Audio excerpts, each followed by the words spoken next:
कल हमारे यहाँ कंप्लीट हो गया था और हम ही आगे से आगे करते कंप्लीट, ठीक है।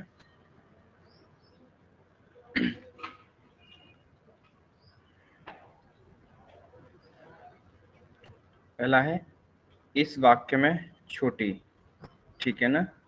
कल हमने एक वाक्य पढ़ा था, छोटी बच्ची धीरे खा रही है। तो उस वाक्य में छोटी जो पद है वो क्या, एक संज्ञा पद है, ठीक है ना। छोटी क्या है, संज्ञा पद की विशेषता बताने वाला कार्य है। कहता कौन कौन खा रही है, छोटी बच्ची खा रही है। तो छोटी क्या है, संज्ञा की विशेषता बता रहा है, ठीक है ना। जो बच्ची है, संज्ञा बच्ची है, उसकी विशेषता बता रहा है। कैसी बच्ची, छोटी बच्ची, ठीक है ना। अब ये बच्ची क्या है, बच्ची ये करता है, सब्जेक्ट है। खाने का काम कौन कर रहा है, बच्ची कर रही है। तो ये बच्ची क्या है, करता है, यानी सब्जेक्ट है, ठीक। धीरे, धीरे क्या है, ये क्रिया की विशेषता बता रहा है। मतलब कैसे खा रही है, तेज खा रही है, धीरे खा रही है। तो कैसे खा रही है, मतलब धीरे खा रही है। तो धीरे क्या है, क्योंकि खाना क्रिया होती है, खा रही है क्या, ये क्रिया है। तो इसकी विशेषता कौन बता रहा है, तो सब पद में क्या होता है, जब कोई भी शब्द वाक्य में यूज तो पद कहलाता है, ठीक है। और पद की जब बताई जाए तो उसमें जो सारे शब्द आते हैं वो किसी ना किसी की विशेषता बता रहे होंगे। जैसे यहाँ छोटी बचाया, छोटी किसकी विशेषता बता रहा है, संज्ञा की, क्योंकि बच्ची संज्ञा है। बच्ची क्या है, कर्ता भी है, ठीक है ना। और धीरे क्या है, क्रिया की विशेषता, कैसे खा रही है, धीरे खा रही है। अब खा रही है पद क्या है, ये कर्ता जो बच्ची है उसके द्वारा किया गया प्रकार, यानी क्या है, कार्य है, जो कार्य किया जा रहा है उसके द्वारा, ठीक। अब देखो आगे, ठीक है ना। वाक्य में संज्ञा शब्द कर्ता, कर्म अथवा पूरक के स्थानों पर प्रयुक्त होता है। वाक्य में संज्ञा शब्द कर्ता, कर्म अथवा पूरक के स्थान पर प्रयोग होता है। पद में प्रयुक्त शब्दों के भेद हैं। जैसे पद में दो प्रकार के शब्दों का प्रयोग देखा जाता है, कौन से हैं, कोशीय शब्द तथा व्याकरणिक शब्द, ठीक है ना। एक तो मतलब वर्ड की जो वर्ड डिक्शनरी होती है उसके साथ, ठीक है ना, कोशीय शब्द, दूसरा व्याकरणिक शब्द। तो पहले देखते हैं हम कोशीय शब्द, ठीक है ना। कौन से, कोशीय शब्द। कोशीय शब्द क्या है, जब कोई शब्द वाक्य में प्रयुक्त होने पर भी अपने कोशागत अर्थ का वहन करते हैं, अपने कोशागत अर्थ का वहन करते हैं, ना कि न उन्हें, ठीक है ना, न उन्हें कोशीय शब्द कहा जाता है। उन्हें क्या कहते हैं, कोशीय शब्द। जैसे एग्जांपल से समझते हैं हम इसको, रवि बाजार गया। इस वाक्य में गया क्या है, गया शब्द का वही अर्थ है जो कोश में है, ठीक है ना। अतः यही यही गया शब्द कोशीय शब्द है, ठीक है ना। जब कोई भी शब्द वाक्य में प्रयोग होने पर भी अपने कोशागत अर्थ का वहन करते हैं, यानी उनका जो अर्थ है वो नहीं बदलता है, ठीक है ना, उनको हम कोशीय शब्द कह सकते हैं। जैसे रवि बाजार गया, तो बाजार क्या है, एक कोशीय शब्द है, ठीक है ना। अतः यही गया शब्द कोशीय शब्द होगा, ठीक है। आगे देखते हैं, आते हैं व्याकरण दृष्टि पर, ठीक है ना। व्याकरण दृष्टि पर देखो, जब वाक्य में प्रयुक्त कोई भी शब्द कोशीय अर्थ के स्थान पर व्याकरणिक भूमिका का वहन करता है, ठीक है ना, तब वह व्याकरणिक शब्द कहलाता है। यानी जो कोशीय अर्थ था उसकी जगह पर वो व्याकरणिक शब्द का वहन कर रहा है, तो उसे क्या कहेंगे हम, व्याकरणिक शब्द। जैसे वह दूध पी गया, अब वाक्य में गया क्या है, गया जो है इस एक व्याकरणिक शब्द है, ठीक है ना। गया क्या, एक व्याकरणिक शब्द है। और पहले जो गया था वो क्या था, वो एक कोशीय शब्द था। अब देखो आगे शब्द और पद का अंतर समझते हैं, कोशिश और अच्छे से डिफाइन होंगे आगे वाले, जब आगे इसके आगे और जब पढ़ेंगे। शब्द और पद में अंतर वैसे तो हम समझा चुके हैं इनको, ठीक है ना। देखो शब्द क्या होते हैं, एक स्वतंत्र एवं सार्थक इकाई होते हैं, जबकि पद, जब शब्द जो है वाक्य में प्रयोग होगा तो पद बन जाएगा, और भाषा की एक बृहद इकाई है। शब्द क्या है? अपना स्वतंत्र और निश्चित अर्थ होता है। शब्द का एक अपना स्वतंत्र होते हैं शब्द, और उनका एक निश्चित अर्थ भी होता है। इसका स्वरूप स्थिर होता है। इनका रूप कैसा होता है? स्थिर। जबकि वाक्य की आवश्यकता के अनुसार पद में परिवर्तन होता रहता है। ठीक है। जैसे मान लो हम कहते हैं बच्चा खाना खा रहा है, तो वही हो जाएगा बच्ची खाना खा रही है। तो बच्चा बच्ची ये क्या है? पद के अनुसार बदल गए, क्योंकि आगे जो क्रिया थी उसके अनुसार बदल गया। लेकिन बच्चा केवल लिखोगे तो बच्चा ही रहेगा, बच्ची लिखोगे बच्ची रहेगा, वो क्रिया के अनुसार नहीं बदलेगा। तो जब भी शब्द पद में यूज होता है तो वो बदल भी जाता है। शब्दों के अर्थ उत्पत्ति, रचना, प्रयोग तथा व्याकरणिक प्रकार के आधार पर बांटा जा सकता है। शब्दों को क्या हमने अर्थ के आधार पर, ठीक है ना, उत्पत्ति के आधार पर, जैसे बताया था ना, उत्पत्ति के आधार पर तत्सम, तद्भव, देशज, विदेशज, ये सब। रचना के आधार पर और प्रयोग के आधार पर बांट सकते हैं। पदों को विकारी तथा अविकारी नामक व्याकरणिक कोटियों में बांटा जाता है। विकारी यानी जिनमें परिवर्तन आए, अविकारी जिनमें परिवर्तन न आए। ठीक, तो ये ध्यान रखना है। शब्द किसके आधार पर बटेगा? अर्थ के आधार पर, उत्पत्ति के आधार पर, रचना के आधार पर और व्याकरणिक प्रकार के आधार पर। जबकि पद दो कैटेगरी बटेगा बस, विकारी और अविकारी। ठीक है ना। आगे देखते हैं। शब्द व्याकरणिक नियमों से युक्त, मुक्त तथा स्वतंत्र होते हैं। शब्द लिखते टाइम हमें किसी व्याकरण के रूल को फॉलो नहीं करना पड़ता है, लेकिन पद स्वतंत्र नहीं होते, क्योंकि इनको जब भी लिखोगे तो व्याकरण के नियम के अनुसार ही लिखोगे। ठीक है ना। जैसे आगे जो और क्रिया वगैरह हैं, वचन वगैरह हैं, उसी के अनुसार आपको पद का यूज करना पड़ेगा। ठीक है ना। क्रिया अगर स्त्रीलिंग होगी तो पद भी क्या होगा? फिर स्त्रीलिंग ही आएगा। यहाँ शब्द लिखते समय ये सब चीजें ध्यान नहीं रखनी पड़ती। ठीक है। अब चलते हैं आगे। अब हमारा ध्यातव्य। ठीक है, मतलब ध्यातव्य मतलब होता है ध्यान देने योग्य बातें। ठीक है ना। जैसे वर्णों का सार्थक एवं स्वतंत्र समूह शब्द कहलाता है। अब ये तो बहुत अच्छे से याद हो गया होगा कि भैया जो शब्द है वो क्या होगा? वर्णों का सार्थक और स्वतंत्र होगा। सार्थक यानी उसका कोई अर्थ होगा, और वो स्वतंत्र होगा, किसी व्याकरणिक रूल से बंधा हुआ नहीं होगा। ठीक है ना। यह भाषा की अर्थवान इकाई है, ये बता चुके थे हम। भाषा की सबसे छोटी इकाई वर्ण होती है, लेकिन जब हम कहते हैं भाषा की सबसे छोटी या भाषा की अर्थवान इकाई, तो वो क्या हो जाता है? शब्द हो जाएगा। ठीक, क्योंकि उसका अर्थ होता है। शब्द की सत्ता वाक्य से बाहर होती है, यानी शब्द की जो पावरफुल है, जो उसकी सत्ता है, वो वाक्य से बिल्कुल अलग होती है। शब्द को वाक्य से कोई लेना देना नहीं है। ठीक है ना। अतः व्याकरण से बाहर होने के कारण शब्द भाषा की स्वतंत्र इकाई है। अब भाषा की स्वतंत्र इकाई पूछी तो क्या हो जाएगा? शब्द हो जाएगा। भाषा की अर्थवान इकाई शब्द हो जाएगा। भाषा की सबसे छोटी इकाई वर्ण। ठीक, आगे देखो। अब कह रहे हैं वाक्य में प्रयुक्त होते ही शब्द व्याकरणिक नियमों में बंध जाता है। अब आप अगर इस शब्द को किसी वाक्य में यानी सेंटेंस में यूज करेंगे, तो वहां आपको ग्रामर को फॉलो करना पड़ेगा। इसकी स्वतंत्रता समाप्त हो जाती है, इसकी आजादी भी छिन जाएगी, क्योंकि जो व्याकरण के रूल्स हैं उसी के अनुसार इसका भी यूज होगा। वाक्य में प्रयुक्त शब्द ही क्या कहलाता है? पद कहलाता है। तो यहाँ तक तो क्लियर हो गया था। वाक्य में स्वतंत्र शब्द ही पद कहलाता है। अब चलते हैं आगे। शब्द अपने मूल रूप में अर्थात यथावत रूप में, यानी जैसा उसका एक्चुअल में रूप होना चाहिए, उसमें उस वाले रूप में वाक्य में प्रयुक्त नहीं किए जा सकते हैं। ज्यादातर जैसा उनका रूप होता है वैसे यूज नहीं करते, कुछ परिवर्तन आते हैं उनमें। इनमें किसी ना किसी रूप मापक, ठीक है ना, यानी रूप परिवर्तन करने वाला का प्रयोग अवश्य होता है। जहाँ कोई प्रत्यय नजर नहीं आता वहाँ शून्य प्रत्यय माना जाता है। ये बात हम पिछली क्लास में क्लियर कर चुके थे। पदों में रूप साधक प्रत्यय लगे होने के कारण उन्हें शब्द रूप भी कहा जाता है। क्योंकि पदों में क्या होता है? एक रूप साधक प्रत्यय होता है जो उन्हें रूप प्रदान करता है, इसलिए उन्हें क्या कहते हैं? शब्द रूप भी कहते हैं। तो पद का दूसरा नाम क्या है? शब्द रूप।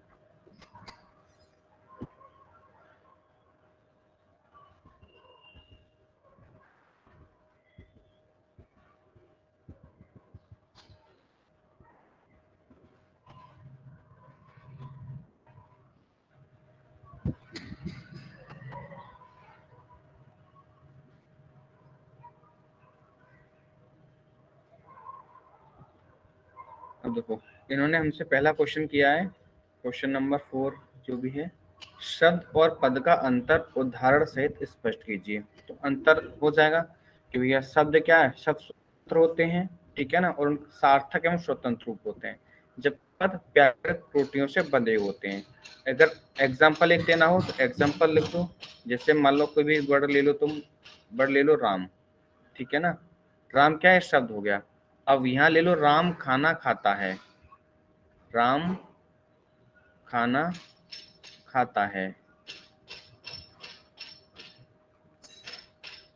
ये हो जाएगा तुम्हारा पद में, ठीक है ना, इसके लिए अंडरलाइन कर दो। अब ये क्या हो गया, ये कर्ता पद यानी संज्ञा पद हो गया। अब आगे है पद किसे कहते हैं, तो पद आए शब्द का वह रूप जो किसी वाक्य में प्रयोग हो, पद कहलाता है। शब्द और पद में क्या अंतर है, ऊपर वाला क्वेश्चन सेम रिपीट होना है, उदाहरण भी बता दिया। शब्द पद कैसे बनते हैं, वही सेम लाइन करना है, जब किसी शब्द का प्रयोग किसी वाक्य में, जब किसी शब्द का प्रयोग किसी वाक्य में किया जाता है तो वह शब्द पद कहलाता है। और उदाहरण आप कोई भी एक सेंटेंस लिख देंगे, ठीक। आगे शब्द किसे कहते हैं, वर्णों के सार्थक एवं व्यवस्थित समूह को शब्द कहते हैं, ठीक है ना। वह पद कैसे बनता है, ऊपर वाला क्वेश्चन रिपीट कर दिया, सेम वही लाइन, ठीक है ना। आगे ये आपके सीबीएसई में पूछे गए बार बार क्वेश्चन, क्वेश्चन वही है, बस अलग अलग तरीके से पूछे हैं। शब्द और पद का एक एक उदाहरण आप लिख दोगे, एक तरफ केवल एक शब्द लिखना है, दूसरी तरफ उसी शब्द को वाक्य में यूज कर लेना है, या कोई और शब्द यूज कर सकते हो। शब्द पद कब कहलाता है ये बताइए, जब वह वाक्य में प्रयोग होगा तो क्या कहलाएगा, पद कहलाएगा। शब्द पद कब बनता है, सेम क्वेश्चन। शब्द किसे कहते हैं बताइए, वर्णों के सार्थक एवं स्वतंत्र रूप को शब्द कहते हैं। वर्णों शब्द को उदाहरण सहित स्पष्ट कीजिए, कोई भी एक लिख लोगे। रेखांकित में पद और शब्द की पहचान कीजिए, ठीक है ना, तो इसमें पद और शब्द बताने हैं। अब इन्होंने कहा अध्यापक ने, सॉरी लड़के ने अध्यापक से शिकायत की, तो लड़के क्या हो जाएगा, लड़के क्या एक पद है, और केवल लड़का ये शब्द हो जाएगा, ठीक है ना। शब्द की कोई दो विशेषताएं सेम लिख दोगे, शब्द वर्णों के व्यवस्थित समूह का मेल होता है, शब्द स्वतंत्र होते हैं, शब्द का अपना अर्थ होता है, कई सारी विशेषताएं।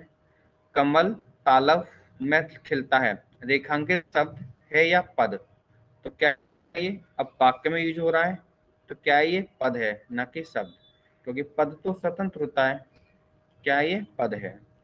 सीमा बहुत सुंदर है, रेखांकित पद है या शब्द, अब किस में यूज है ये सुंदर शब्द, वाक्य में यूज हो, तो क्या है, पद है। रेखांकित शब्द और पद, ठीक है ना, की पहचान कीजिए, तो उत्साही पद है, उत्साह शब्द है, ठीक है। ईश्वर प्रकृति का एक रूप है, रेखांकित पद है या शब्द, अंडरलाइन हो रही है नीचे, और वाक्य में यूज हो रहा है तो क्या है, पद है। भूषण वीर रस के कवि थे, भूषण वीर रस के कवि थे, क्या होगा, पद होगा। शब्द पद के रूप में कब बदल जाता है, जब वो व्याकरणिक व्याकरणिक रूल से बंधा होता है तब। उदाहरण देकर शब्द और पद का अंतर स्पष्ट कीजिए, ऊपर वाले क्वेश्चन रिपीट किया है। अब आ जाओ क्वेश्चन नंबर 20, ठीक है ना, क्वेश्चन नंबर 20 ये कह रहे हैं वर्णों का सार्थक समूह क्या कहलाएगा, वर्णों का सार्थक समूह शब्द कहलाएगा, ठीक है ना। नियमानुसार वाक्य में प्रयुक्त शब्द ही क्या होता है, पद होता है, ठीक है। शब्द कब तक शब्द ही रहता है, पद नहीं कहलाता। शब्द जब तक शब्द ही रहेगा जब तक वो व्याकरणिक कोटियों से या व्याकरणिक रूल के अनुसार बंधा नहीं होगा। शब्द और पद का उदाहरण दे दोगे। व्याकरणिक नियमों के अनुसार शब्द व पद में क्या अंतर है, पीछे वाला क्वेश्चन रिपीट है, ठीक है ना, सेम।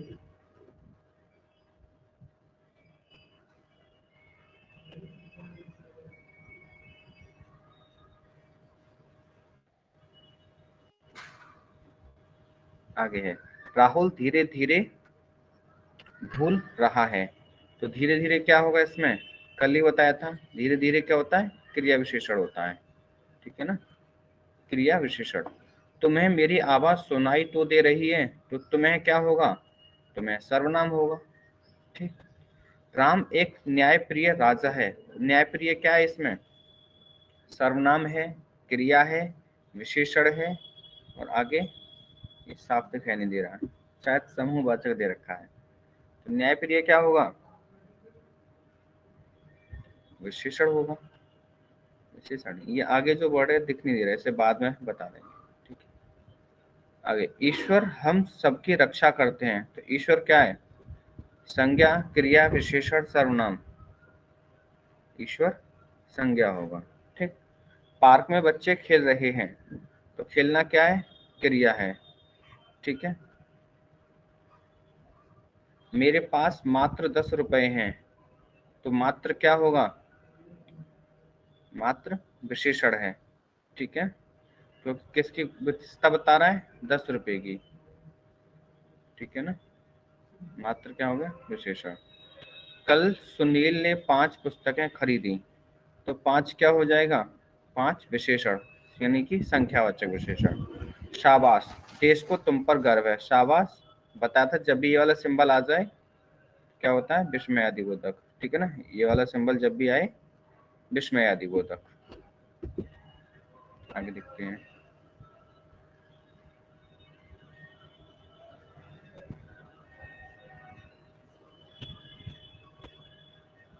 निम्नलिखित शब्दों में से विदेशी शब्द कौन सा है। तो विदेशी शब्द देख लोगे, कर्ण, सुमन, जोकर, गाय। तो जोकर हो जाएगा। निम्नलिखित शब्दों में तद्भव शब्द कौन सा है, मयूर, डॉक्टर, कौवा, पगड़ी। कौन सा हो जाएगा, पगड़ी। ठीक।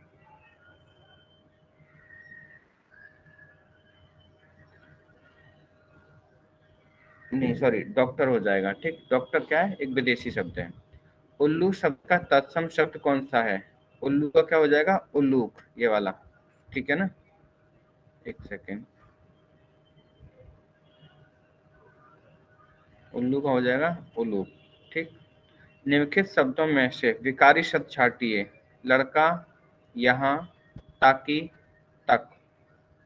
तो क्या हो जाएगा, विकारी शब्द जिसमें विकार उत्पन्न हो सकता है, लड़का, क्योंकि इसको हम लड़के भी कर सकते हैं, लड़कों भी कर सकते हैं। निम्नलिखित शब्दों में से अविकारी शब्द छाटिए। अविकारी अथवा हो जाएगा। अथवा को अथवी, अथवा, अथवे कुछ नहीं कर सकते। अथवा केवल अथवा ही रहेगा। ठीक। दिए गए विकल्पों से तत्सम वाला विकल्प छाटिए। तो अब ये सब देखना है तत्सम किस में है। ठीक है ना, एक सेकेंड। भौरा, कान, कान नहीं हो सकता, कर्ण होगा, ये गलत हो गया। सिर, मोती, मामा, उष्ट नहीं। अंगूठा, आरा, मक्खी, वहन, काक, गर्दभ, उलूक, दंत, ये वाला हो जाएगा सी।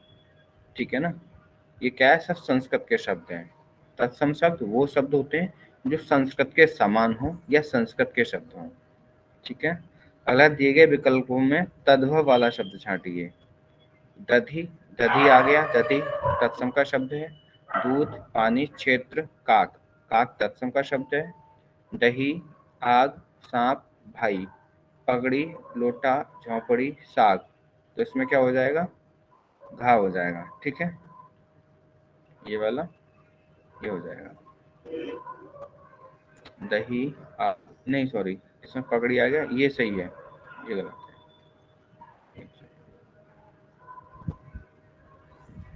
ये सही है, क्योंकि सांप नहीं होता, सर्प होता है संस्कृत में, सर्प होगा। ठीक है ना, भाई नहीं होता, भ्राता होता है। ठीक है।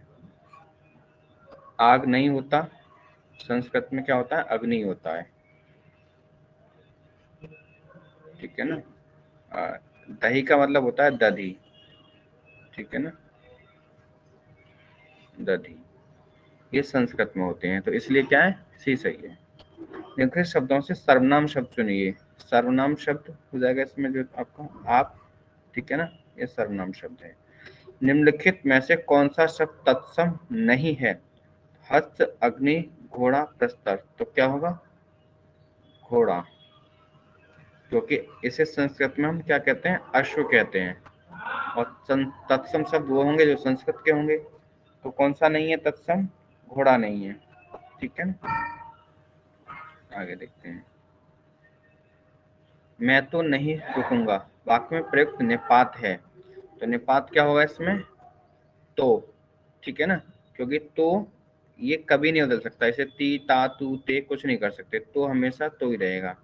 मैं तो, जो मतलब किसी बात पर जोर डाल, मतलब पावर के साथ कोई बात कही जाए, जिसपे हम जोर डाल के कोई बात कहें, तो मैं तो नहीं रुकूंगा, तो क्या है? मैं तो जोर डाल रहा है उस पर, ठीक है ना, तो ये निपात हो जाएगा। ठीक। अब वाक्य में रेखांकित पद का नाम छांटिए।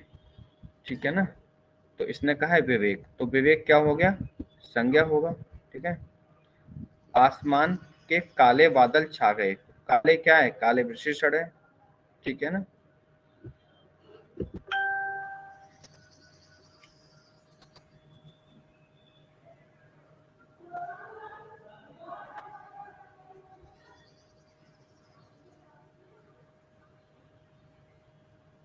अब है प्रत्येक स्वतंत्र और सार्थक वर्ण क्या कहलाता है? बताइए, शब्द कहलाएगा। ठीक है ना, क्या कहलाएगा? शब्द कहलाएगा। ठीक है। शब्द वाक्य में प्रयुक्त होने पर बन जाता है, क्या बन जाएगा? पद बन जाएगा, पता ही है। ठीक है। शब्द के लिए सही उदाहरण छांटिए। पिताजी अखबार पढ़ते हैं, पिताजी बेटे को डांट रहे हैं, सब वाक्य में पिताजी डांटते हैं नहीं, तो शब्द क्या है? इसमें बेटा है। ठीक है ना, चलिए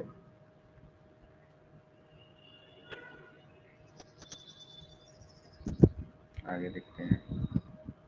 शब्द के लिए सही उदाहरण छांटिए, तो पहला ही हो जाएगा इसमें, क्या हो जाएगा? घोड़ा। ठीक है। शब्द के लिए सही उदाहरण छांटिए, मुरारी। ठीक है ना, क्योंकि वाक्य में यूज नहीं हुआ, सेपरेट यूज हुआ है। ठीक है। शब्द व्याकरणिक नियमों से बंधे होते हैं नहीं, शब्द व्याकरणिक नियमों से क्या होते हैं? शब्द व्याकरणिक नियमों से स्वतंत्र होते हैं। ठीक है ना, और ये वाला होते हैं, स्वतंत्र होते हैं।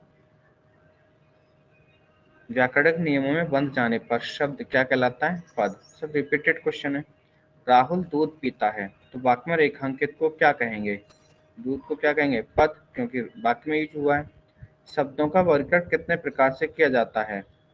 तो शब्दों का वर्गीकरण बताइए। दो प्रकार से, विकारी और अविकारी। ठीक है ना। नयन शब्द स्रोत के आधार पर कैसा शब्द है? नयन तत्सम शब्द होगा। ठीक है ना, क्योंकि तद्भव में तो हम आंख कहते हैं या नैना कहते हैं, शंकर ये शब्द है ही नहीं है, विदेशी भी नहीं है। ठीक है, बाकी क्वेश्चन बचे हैं, ये आपको खुद से करने हैं। ठीक है, कोई डाउट होगा तो मुझसे पूछ लेना। ये सब पीछे करा दिए। ठीक है ना, वो रिपीटेड क्वेश्चन है सब।